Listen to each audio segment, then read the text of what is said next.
Hello, everyone. Welcome to Valley Homes on TV. I'm Debbie Giordano, along with Todd Flesner. Hello, everyone. Good to see you. We're here to bring you the show on Monday, Wednesday, and Friday at 6:30 p.m. and Saturday and Sunday at 9 a.m. right here on Channel 26 that you're watching, Comcast. So, Milpitas. Yes, definitely Milpitas. So anyway, welcome. We're kind of in the throes of beginning the new year, 2019. We'll talk about that in the wrap-up. It's been kind of a roller coaster beginning, but you have a guest that wants to talk about changes in the insurance industry? Yeah, absolutely. I'd like to welcome Chris Acker here. Hi. Chris is back. He's our Back again. insurance expert. Okay. And, over the course of time, there have been lots of changes in insurance. We went through the whole Obamacare and changes with that. Now that we're in the Trump administration, there have been more changes. I thought we need to get Chris in here to figure out what's going on. So, Chris, welcome.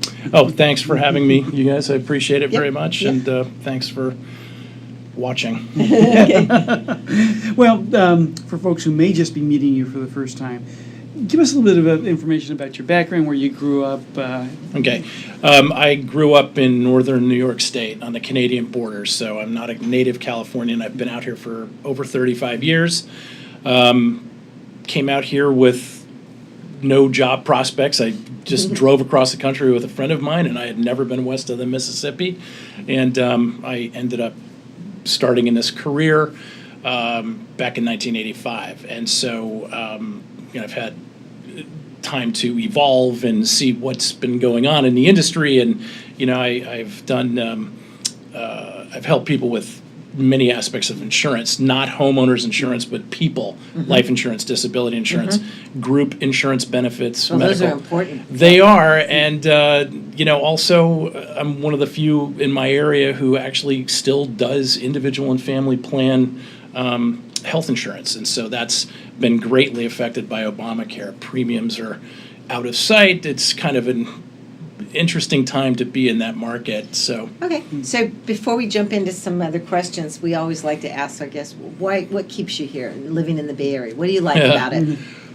Well, you two in the real estate, you hear this all the time. It's like, I don't know. It's we've been in our homes. We've been in our home for 22 years now, and my wife grew up here.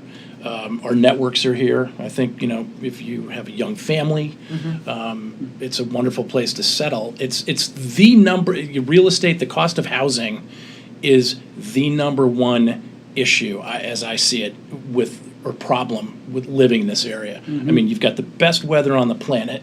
You've got the best lifestyle. Nobody wears a coat and tie anymore. But you've got these employers who are extremely benevolent to their workers. They expect a lot, but yet the housing is really in a crisis, I think. So that's the one problem. Well, we're here to solve it, so go Yeah, ahead, good. Todd. Please. Jump right in. Well, we may not solve the housing crisis today, but let's talk about another area that in essence has been in crisis, and that's healthcare Sure. and insurance. Right. What would you say the state of that industry is right now? Well, so I use a term called in the old days. The old days is prior to 2014. That's when 2014 was the full implementation of the Affordable Care Act. Correct. And it's still extremely political. Obviously, if you watch Jimmy Fallon, he did this piece, Man on the Street, a few years ago, saying, what do you like better? Do you like the Affordable Care Act better, or do you like Obamacare? And it's like, I hate Obamacare, but I love the Affordable Care Act. Well, one and the same, and we're in Obamacare, and we're in the Affordable Care Act. So every single insurance, medical insurance plan that you have or you will have, unless they take it away, is Obamacare. So we're, embraced in that. The implementation in 2014 was really difficult. California was an early adopter with Covered California, the marketplace. They advertised quite a bit. They were at the forefront. When the Affordable Care Act was legislated and approved and signed by President Obama, California was already waiting with a plan, and they developed the marketplace. So where you had these problems with healthcare.gov, which was the federal system, the application glitches, everything falling apart essentially and having to retool the whole operation. You did not have that here in California. What you had instead was a very orderly way to get guaranteed access health insurance and health tax premium tax subsidies, which basically is where you go, Cover California, to get the tax subsidies. And so it's actually, it's expensive, but it's stable. And go ahead. So you've explained the state of healthcare. I get that. Where do you fit in? How do you fit into the main scheme of things? Good question. I'm a broker, which means that I help people implement these plans. Okay. I advise them. I help them apply.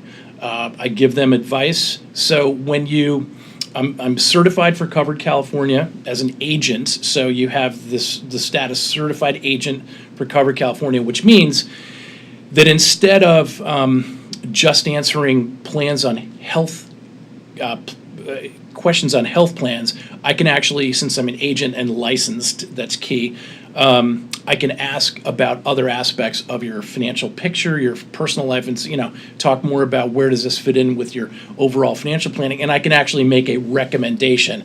I can recommend HealthNet over Blue Shield, over Anthem, over, whereas a certified enroller, which is the other type of agent or type of person who can enroll in Covered California, they can only answer questions. They are more reactive. So that's my role. You give more of an advice. Yes, exactly. And if you don't need tax subsidies, there is no reason to go to Covered California. There's absolutely no reason. Now, we just finished open enrollment. So, January 15th was crunch time. There's been an extension for a few days, but so we've got another open enrollment coming up beginning in November, and that goes until January 15th of every year. Okay. So we talked a little bit about the old days, 2014. Yes. Prior to yeah.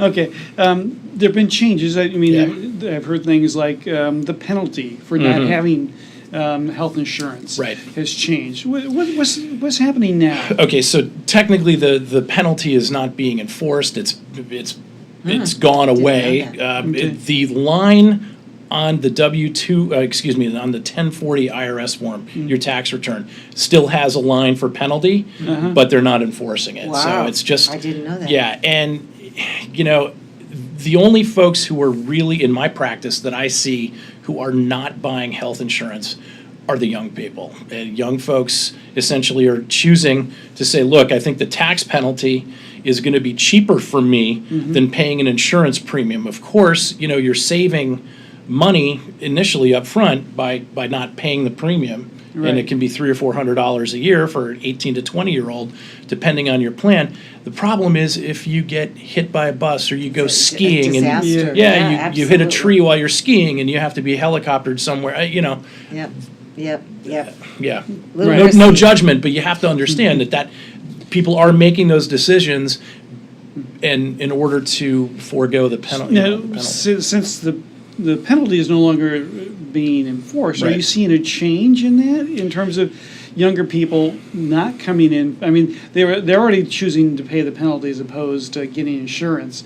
Have you seen a drop out even further? I haven't anecdotally. I think you don't see so much of this in California, because we have an active, vibrant individual insurance marketplace, where you're seeing a significant amount of dropouts, call it, opt-outs, is in service areas where there's only one or two insurance companies, or not even.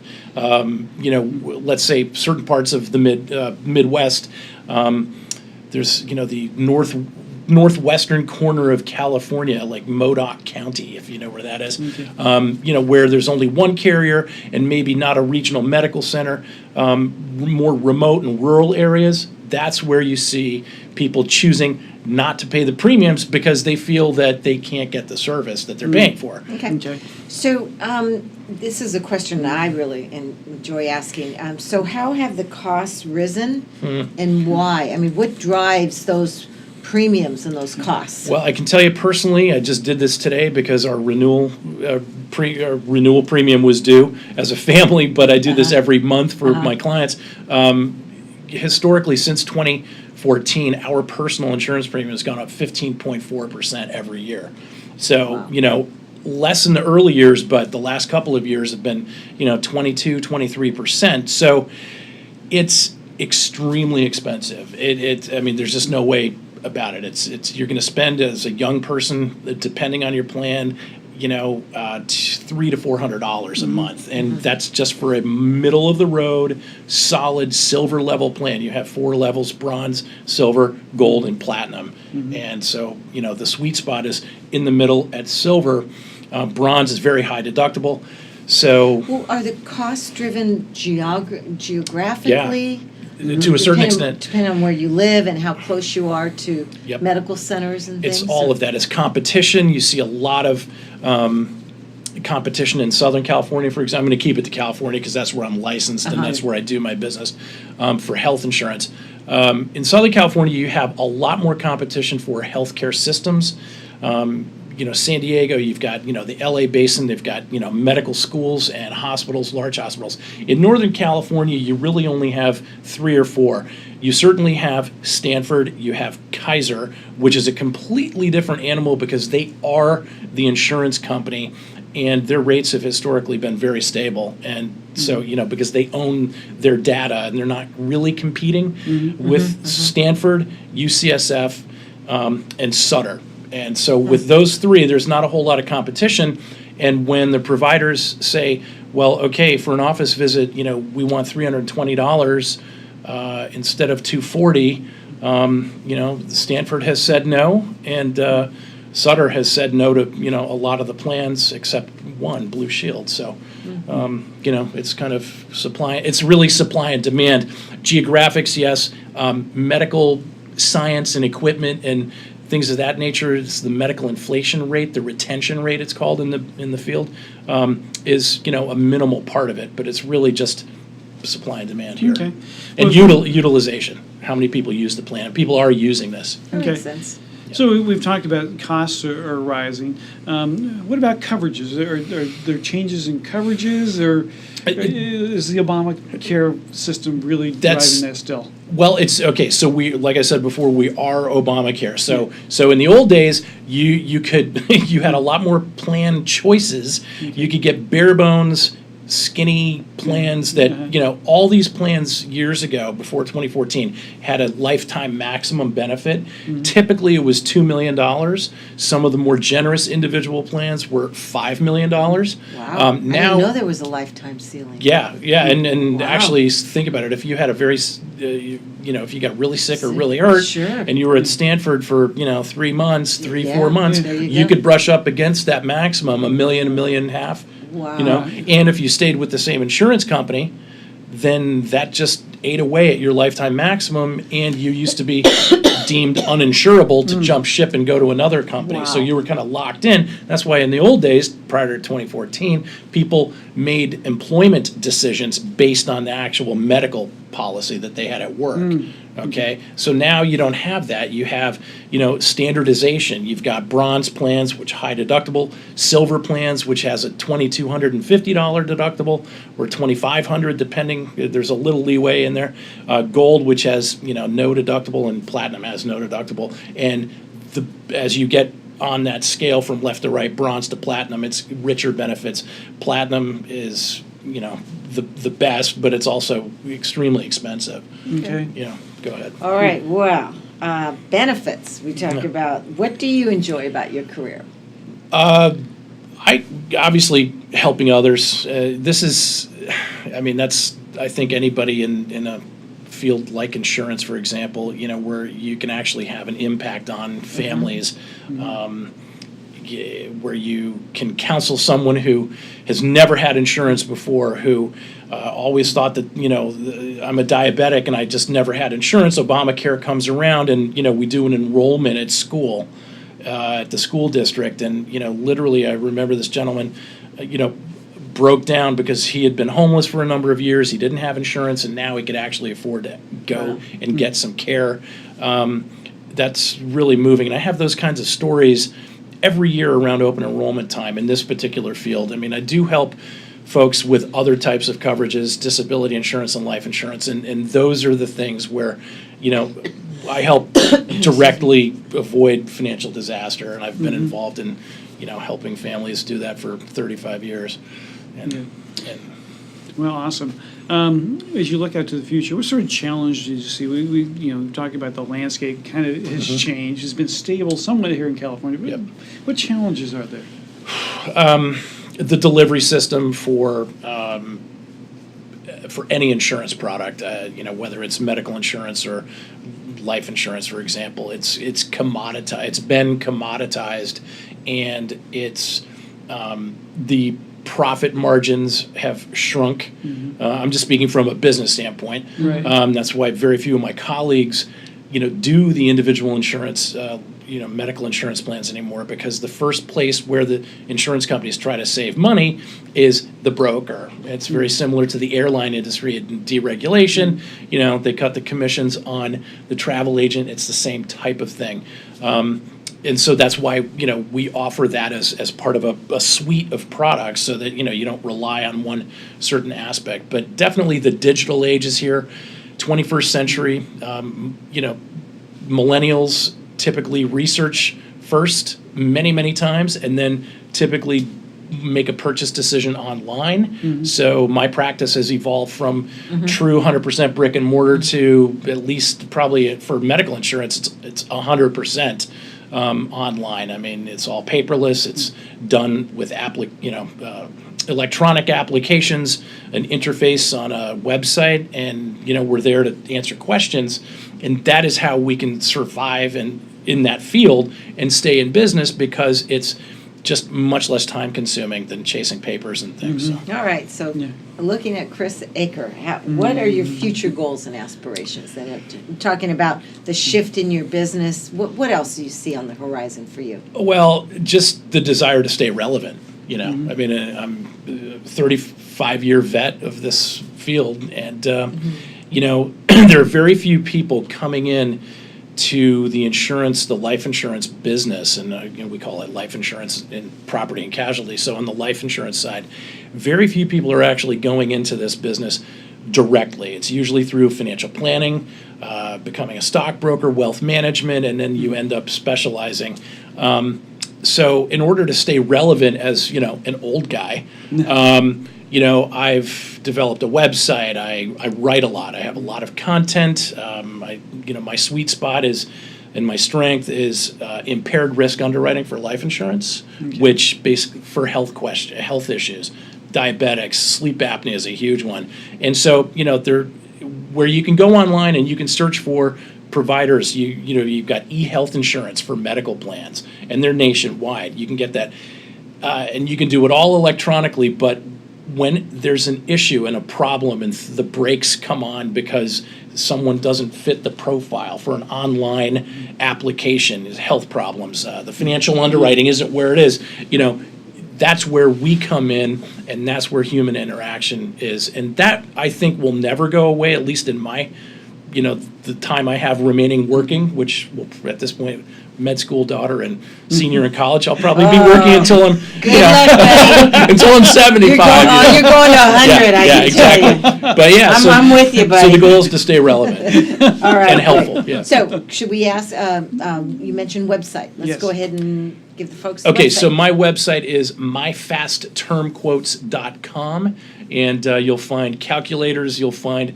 a medical insurance calculator, quote engine, and again, just brick and mortar as well. We do face-to-face meetings. We're in Redwood City, So we're kind of a hybrid, which is a good thing. Good. So, yeah, let's say someone's got something that's a little bit more complex, and it's not just an online question. How do they get a hold of you? Okay, telephone is the best way. Email also. Telephone 650-969-5844, and email is chris@cb Acker Associates, all spelled out, .com. Awesome. Chris, thanks so much for coming thank in. you. Give us the update. Thanks. It's Yeah, always good to have really. you. Good to see you. Oh, yeah. Thank you.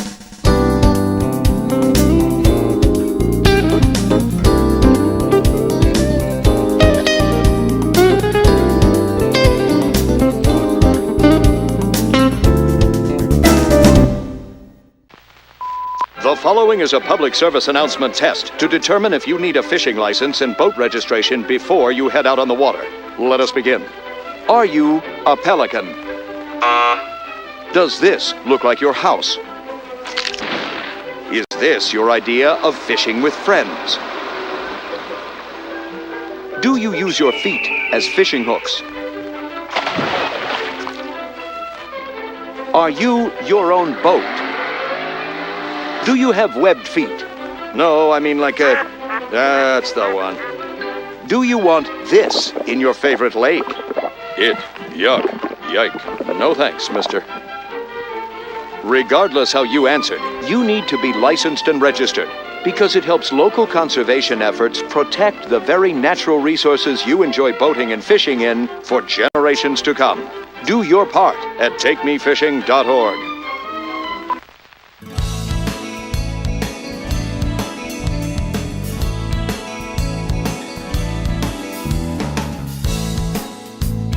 Hello, everyone. Welcome back to Valley Homes on TV. I'm Debbie Giordano. Todd Flesner. Hello. We're here. It's almost the end of January. We're a week away, and we want to give you kind of a market wrap-up and look at what the economy's doing for the month of January. How about that? Right. It's been a roller coaster ride, though. Well, it The has. government shutdown and the stock market taking a dive in December, and Yeah, the last quarter of the year, the stock market was an adventure, particularly for folks in this valley who are involved in tech. The tech stocks really has some difficulty. so I wonder how that's going to impact the real estate market, might be the question. You know, it's a good question. Part of what drives real estate and values is kind of the wealth effect, right? If you look at your portfolio and it's growing, you have confidence, you feel like you've got the financial capability to buy a home, make that major investment. If your portfolio is shrinking, it's not uncommon for people to become a little bit more cautious. I don't think it's going to stop people from buying because Okay. real estate is still a great investment. It's a great way to diversify as well. But it does give pause, and I think that folks are going to be looking a little bit more at the value of what they're paying for real estate. Right. So, you know, if the stock portfolio is shrinking, the elasticity of what they're able to spend or willing to spend, I think, is going to shrink. Okay, but we've had a plethora of buyers over the last, 3 to 5 years, I would say. What a run we've had. Absolutely. That if that pool just shrinks a little bit, I don't really feel it's going to impact the home sellers at the end of the day. They may have less offers. I'm not seeing that. I'm seeing, and we'll talk about the numbers in a second, but overall, the economy's good.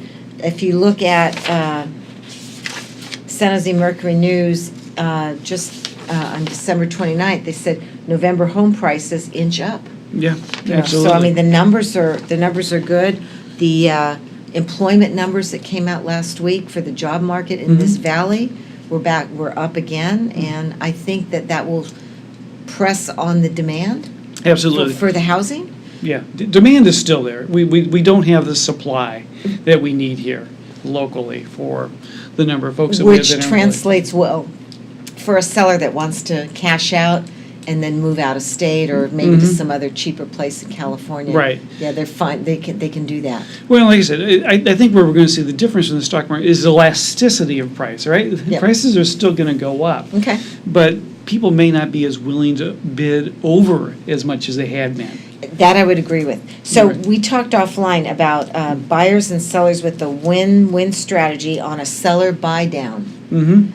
As if we do see prices drop a little bit or Right. stabilize and a seller wants to optimize their pricing, how might that program work? Well, instead of lowering the sales price on the property, a seller could provide an incentive for a buyer where they help to buy down the mortgage rate. So by paying a point or 2 points on that mortgage rate, so that'll 2 points would probably buy you down 0.5% on the mortgage rate. What might So- on a maybe $1 million home? Do you know what that might be in terms of mortgage payment savings to the buyer?